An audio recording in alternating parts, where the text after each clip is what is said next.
Third समीकरण देखते हैं। थर्ड समीकरण में बी स्क्वायर बराबर यू स्क्वायर प्लस 2s लेके आना है। और समीकरण नंबर ए को 2 सॉल्व कर चुके हैं।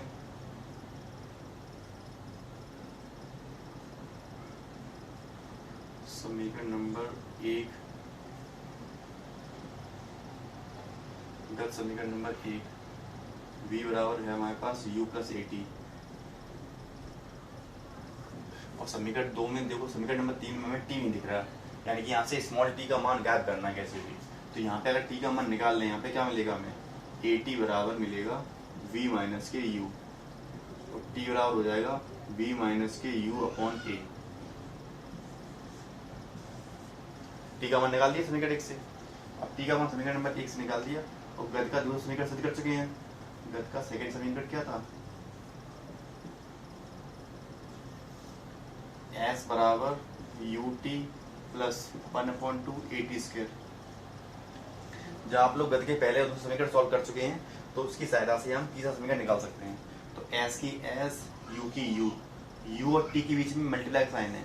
तो यहाँ से अगर t हट जाए तो t की जगह पे क्या यूज करें, b माइनस यू अपॉन ए। उसके बाद यहाँ लिखा है प्लस, तो 1/2 और a, और t की जगह पे यूज करेंगे क्या, v माइनस यू अपॉन ए का होल स्क्वायर। s का s लगा दें यहाँ पे तो क्या मिलेगा, u का u भी minus k u square upon a, plus यहाँ से मिला हमें 1/2 ए का a into v minus you का होल स्क्वायर, नीचे ए स्क्वायर। ए से एक कट जाएगा तो s बराबर मिलेगा u b minus k u square upon a plus b square plus u square minus k 2vu और नीचे हो जाता 2a। समीकरण नंबर 2 में हमने t को गायब किया और t का मान समीकरण 1 से जो t निकाला था वो रख दिया। अब पूरे टर्म में यहाँ पे t नहीं है तो जो भी आंसर आएगा वो इस फॉर्म में आ जाएगा। तो u का किया था u भी हो गया था, u का u में u स्क्वायर और नीचे a की तो a और 2 की तो v का a माइनस v का whole square, a square v square 2a भी खोल दिया। a स्क्वायर जो डबल थे उससे एक एक पार्ट कट गया, नीचे a बचा है और 2a बचा है। इसकी शॉट ले लो, उसका स्क्रीनशॉट्स लेके बाद में से नोट कर लें कॉपी पे शेयर करने के लिए।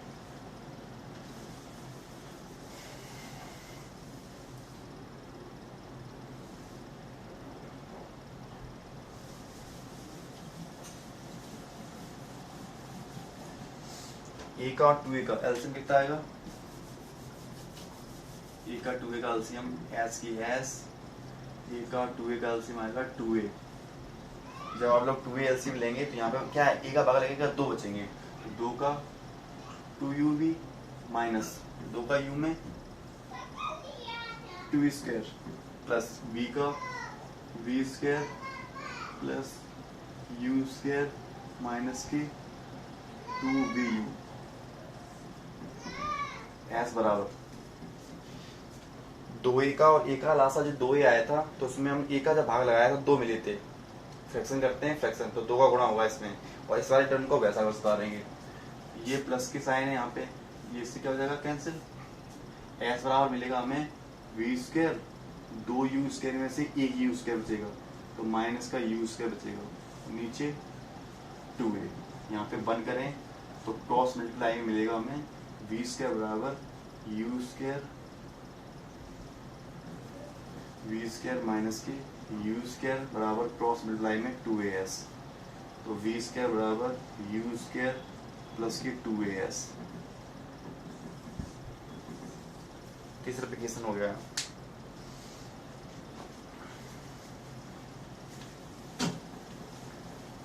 इसकी शॉट ले लो।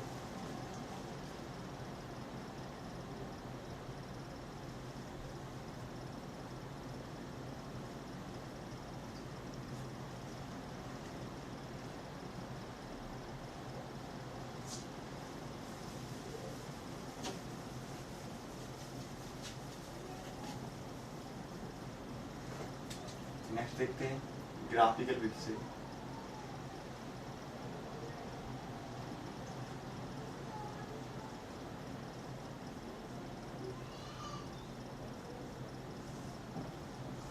ग्राफी विध से। तो ग्राफी विध से जो अभी निकाले थे वही ग्राफ विध से निकल के आएंगे, देखते हैं। तो ग्राफ विध से देखना है, सबसे पहले क्या करते हैं, एक बेग है, मतलब किसी कण का बेग यहाँ पे स्थिति उसकी यू है। डायग्राम थोड़ा ध्यान से देखना, इसी डायग्राम में मिलेंगे। अब एक पॉइंट हमने मान लिया ए बी, इस पर जो स्थिति है इसकी वो क्या है, यू है, वस्तु का प्रारंभ वेग यू है, जो टी समय बाद, मतलब कुछ समय टाइम लगा, टी समय बाद उसकी स्थिति थोड़ी क्या होगी, या तो बढ़ गई या तो घट गई। तो बढ़ने वाली स्थिति को बोलते हैं त्वरण और घटने वाली स्थिति को बोलते हैं मंदन। तो जब कोई वस्तु 10 से 20 होती है तो त्वरण है, लेकिन अगर 20 से 10 होती है तो वह मंदन है।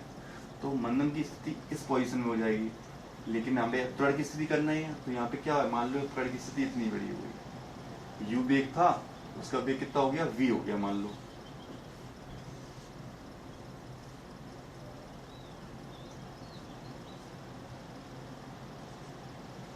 तो ये क्या हो गया, स्लोप हो गया।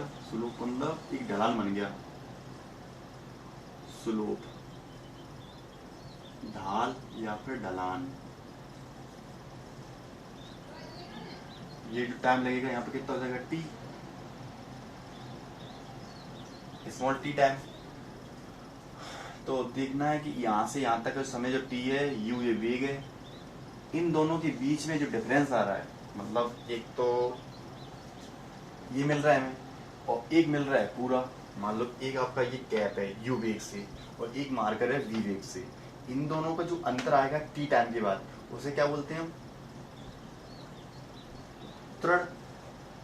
ए गैप जो हो गया वो हो गया मान लो प्रारंभ वेग, मार्कर जो हो गया वो क्या हो गया, अंतिम वेग। अगर दोनों का अंतर टी के सापेक्ष हो, मतलब टी के समान हो, तो उन दोनों के बीच में जो आएगा उसे बोलते हैं त्वरण। तो त्वरण कितना होगा, तो u ये है और v ये है, मान लो इन दोनों में अंतर पता करें, तो ये इतना लंबा है, मान लो ये इतना बड़ा है, इसको इतने काट दें यहाँ से तो हमें इतनी चीज मिल रही है। ध्यान से देखें, ये अंतिम वेग, ये प्रारंभ वेग, और दोनों का अंतर अगर निकालें तो ये इससे घटेगा ऐसा। ये मान लो 10 है और ये मान लो 30 है, 10 और 30 का अंतर कितना आएगा, 20। तो 30 में से क्या किया है, 20 घटाया है। उसी प्रकार ये मार्कर से हमने ये हिस्सा हटा दिया, तो ये हिस्सा ब्लैक वाला हट जाएगा, तो कितना बचेगा, तो ये जो हिस्सा बचेगा उसे क्या बोलेंगे हम, v माइनस के u, v माइनस के u, क्योंकि पूरा v है, इतना u है, तो ये भी तो u हुआ इतना, ओनली इतना इतना हिस्सा u होगा, तो बचा हुआ हिस्सा क्या हुआ, v माइनस u। मान लो ये पूरा 50 होता और ये कितना है 10, तो 10 से अगर घटा दें तो कितना मिलेगा, 40। 50 में से 10 के 40 घटा सकते हैं, लेकिन ये संख्या कैसी है, वेरिएबल की है, इसलिए घटेंगी नहीं।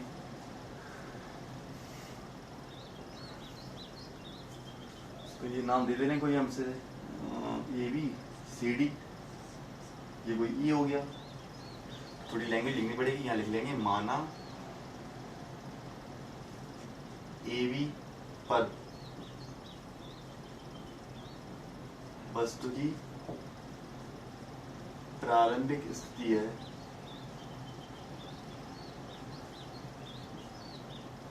वस्तु की प्रारंभिक स्थिति u है, तथा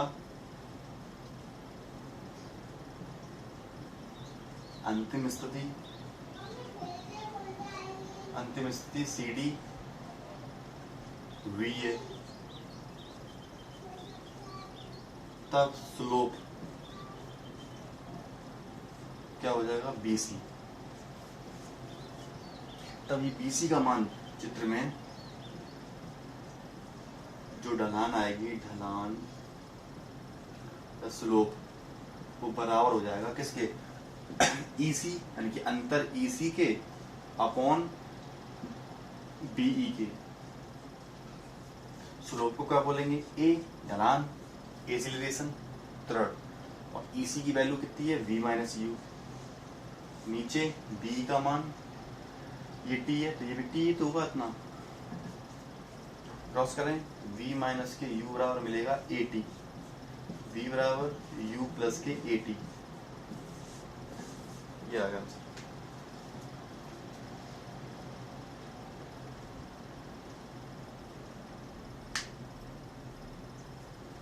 यानी कि b माइनस यू जो वैल्यू है वो 80 के बराबर हो सकती है, तो यहाँ पे हम 80 भी ले सकते हैं, इसे हम b माइनस यू का मान 80 के बराबर आया है, इसकी शॉर्ट ले लो इसको। ये हो गया पहली मेथड से, माना ए बी वस्तु की प्रारंभिक स्थिति यू है तथा अंतिम स्थिति सी डी, तब स्लोप बी सी बराबर ई सी अपॉन बी। ढलान जो है वो त्वरण A, B minus T U E C का मान है, ई सी का मान बी माइनस यू, नीचे टी क्रॉस मल्टीप्लाई।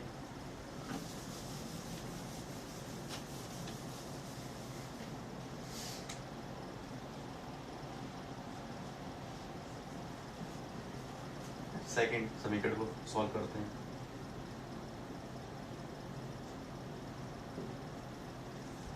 उससे पहले बता दें सेकंड समीकरण से। तो सेकंड समीकरण में ध्यान रखना है, ये जो ग्राफ बन रहा है वो किसका है, वेग का और समय का। और वेग समय से बनने वाला जो क्षेत्रफल होगा वो दूरी के बराबर होता है, ये नियम है।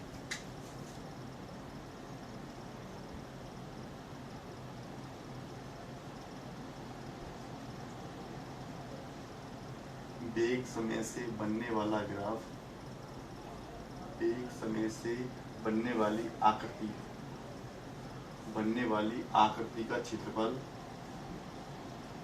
बनने वाली आकृति का क्षेत्रफल कुल दूरी के बराबर होता है।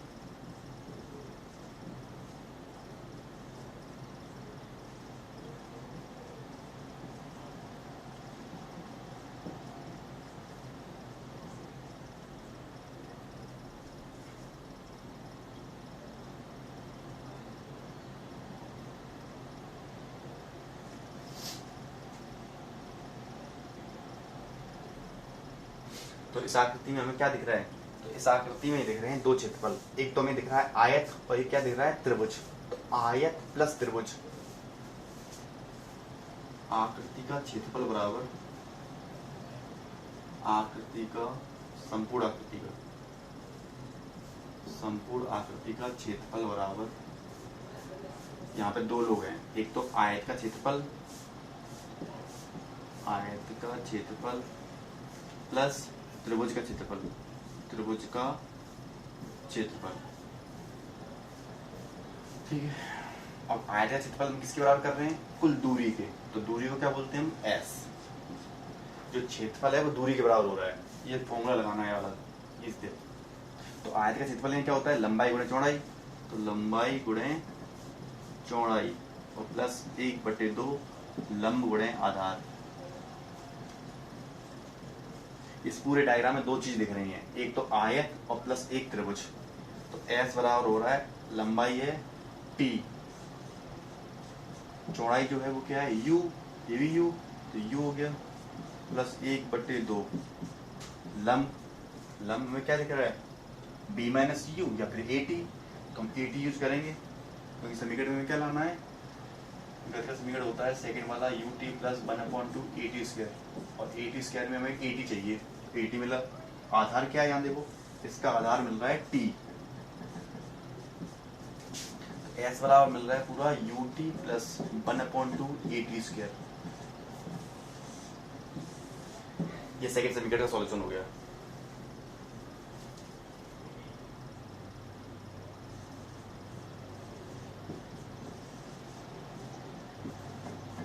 अब आप लोग कह रहे हो कि जो क्षेत्रफल है वो दूरी के क्यों बराबर हो रहा है, तो क्षेत्रफल का मात्रक मीटर स्क्वायर होता है और दूरी का मात्रक क्या होता है मीटर, लेकिन दोनों बराबर क्यों हो रहे हैं, क्षेत्रफल दूरी के बराबर क्यों हो रहा है, इसका रीजन क्योंकि ये मीटर स्क्वायर है और ये मीटर है, दोनों कभी बराबर नहीं हो सकते, लेकिन वो क्यों हो रहा है इसका रीजन देखो, क्योंकि आयत के क्षेत्रफल में जो लंबाई है वो समय और जो चौड़ाई है वो वेग है, तो वेग समय बना है, तो वेग का मात्रक क्या है मीटर पर सेकेंड और समय का क्या है सेकेंड, सेकंड सेकंड काट दें तो क्या मिल रहा है हमें यहाँ पे मीटर, तो मीटर किसके बराबर हो रहा है मीटर के, तो दूरी और क्षेत्रफल बराबर हो रहे हैं, क्योंकि क्षेत्रफल का मात्रक यहाँ लंबाई चौड़ाई मिला के जो मिल रहा है उसे मीटर मिला हुआ है।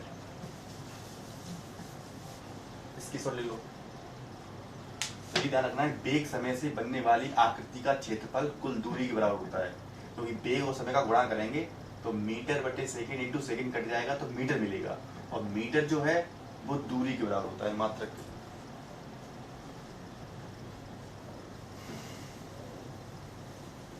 तो यहाँ दो आकृतियां मिल रही, दोनों आकृतियों को ऐड किया तो इतना मिला हमें आगे।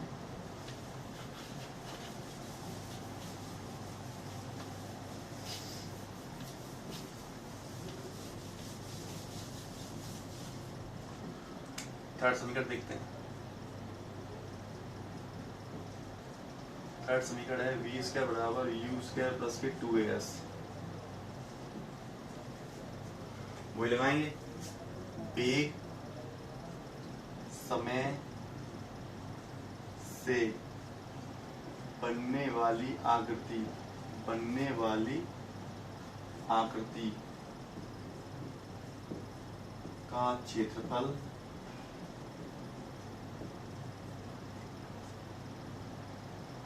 कुल दूरी के बराबर होता है।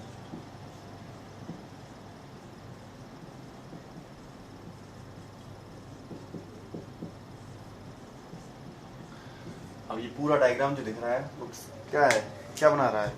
समलंब। समलंब चतुर्भुज ऐसे ही तो होता है, ऐसा होता है। अगर मान लो उसकी एक लाइन ना हो, ऐसी लाइन हो, तो भी इसे समलंब बोलेंगे। समलंब का मतलब क्या है? दो भुजाएं कैसी हो, समांतर हो और उसकी बीच की दूरी हो को।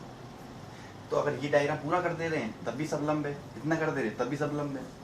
अब ये डायग्राम सेम है, क्योंकि थोड़ा कैसा बना हुआ है, तिरछा बना हुआ है। तो इसकी दो समांतर भुजाएं कौन कौन सी हो जाएंगी? एक तो u है और एक क्या है? पूरी v। पूरी भुजा क्या ली थी यहाँ पे? v। और एक भुजा क्या है? u। और दोनों के बीच की दूरी है वो t है। समलंब चतुर्भुज होता है ऐसा। इन दोनों के बीच की दूरी अगर यहाँ पे ये t यहाँ पे आ जाए, ये छोटी वाली भुजा एक बड़ी भुजा, तो ये डायग्राम ऐसा बन जाएगा सेम। तो ये डायग्राम बना है वो समलंब का है। दो समांतर भुजाएं u और v, उन दोनों के बीच की दूरी t है। तब आकृति का क्षेत्रफल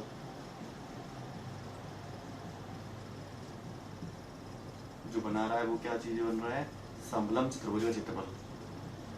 समलंब चतुर्भुज का क्षेत्रफल कुल दूरी, जो क्षेत्रफल है वो किसका है? s। दूरी बोलते हैं क्षेत्रफल को। समलंब चतुर्भुज का क्षेत्रफल होता है 1/2 भुजाओं का योग, 1/2 भुजाओं का योग गुणे बीच की दूरी।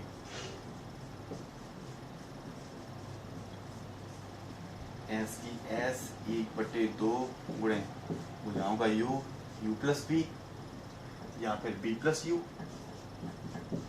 भुजाओं का योग और बीच की दूरी। तो बीच की दूरी यहाँ पे जो है वो कितनी है? t। ठीक है, s की s 1/2 u प्लस b हो या फिर v प्लस u हो, एक ही बात है। ये कितना है यहाँ पे? t। t का मान यहाँ से देखो ध्यान से, t का मान यहाँ से निकालें तो b माइनस के u अपॉन क्या मिल रहा है? a।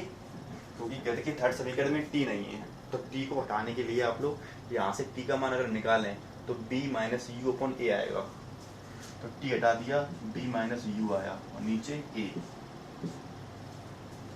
s की s एक ब्रैकेट में प्लस तो एक ब्रैकेट में माइनस, तो मिला b स्क्वायर माइनस के u स्क्वायर और नीचे 2a। क्रॉस मल्टीप्लाई, तो क्रॉस मल्टीप्लाई करेंगे तो क्या मिलेगा? v स्क्वायर माइनस के u स्क्वायर बराबर 2as। v स्क्वायर बराबर u स्क्वायर प्लस का हो जाएगा 2as।